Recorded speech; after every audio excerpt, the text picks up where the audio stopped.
ফিলিস্তিন, যেটিকে বলা হতো বিশ্বের সবচেয়ে বড় কারাগার, আজ তা পরিণত হলো বিশ্বের সবচেয়ে বড় কবরস্থানে। শিশু, বৃদ্ধ, মহিলা, পুরুষ বলে নয়, তাদের অপরাধ, তারা ফিলিস্তিনি। এটি সেই ফিলিস্তিন যেখানে দ্বিতীয় বিশ্বযুদ্ধের সময়ে আশ্রয় পেয়েছিল হিটলারের ইহুদি গণহত্যার হাত থেকে বেঁচে যাওয়া ইহুদিরা। এক সময়ের অত্যাচারিত ইহুদিরা বিশ্বের নানা প্রান্ত থেকে একত্রিত হয়ে 1948 সালে গঠন করে ইসরায়েল রাষ্ট্র।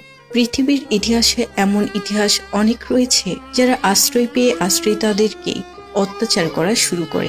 ইসরায়েল যেন এমনই এক রাষ্ট্র যারা ফিলিস্তিনে আশ্রয় পেয়ে প্রথমে তাদের ভূখণ্ডের 55% দখল করে নেয় এবং সময়ের সাথে এতটাই হিংস্র হয়ে ওঠে যে তারা ফিলিস্তিনিদের অত্যাচারে সর্বোচ্চ শক্তি প্রয়োগ করতে থাকে। প্রতিটি ফিলিস্তিনের জন্মই হয় অত্যাচারিত হয়ে বেড়ে ওঠার ভাগ্য নিয়ে। সবশেষে কপালে জোটে নির্মম এক মৃত্যুর ভাগ্য। মুহুর্মুহু বোমা আর গোলাবর্ষণে শুধুমাত্র ঘরবাড়ি নয়, উড়ে যাচ্ছে মানুষের ছিন্নভিন্ন দেহ। পুরো পৃথিবী অবাক বিস্ময়ে তাকিয়ে আছে বর্বরতার এমন নির্মম সব নজির দেখে। মুসলিম বিশ্ব কিংবা অন্যান্য ক্ষমতাধর রাষ্ট্র কারো যেন কিছুই করার নেই। আর হয়তো কিছু সময় বাকি।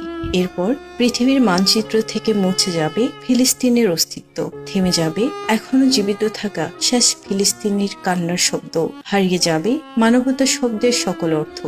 পুরো বিশ্ব আজ নিস্তব্ধ। এমনই এক পৃথিবীতে আমাদের জন্ম, যেখানে মানুষের চেয়েও বড় হয়ে দাঁড়িয়েছে ক্ষমতা আর শক্তির প্রদর্শন। এ পাপের বোঝা আমাদের বয়ে নিয়ে যাবে ধ্বংসের দিকে।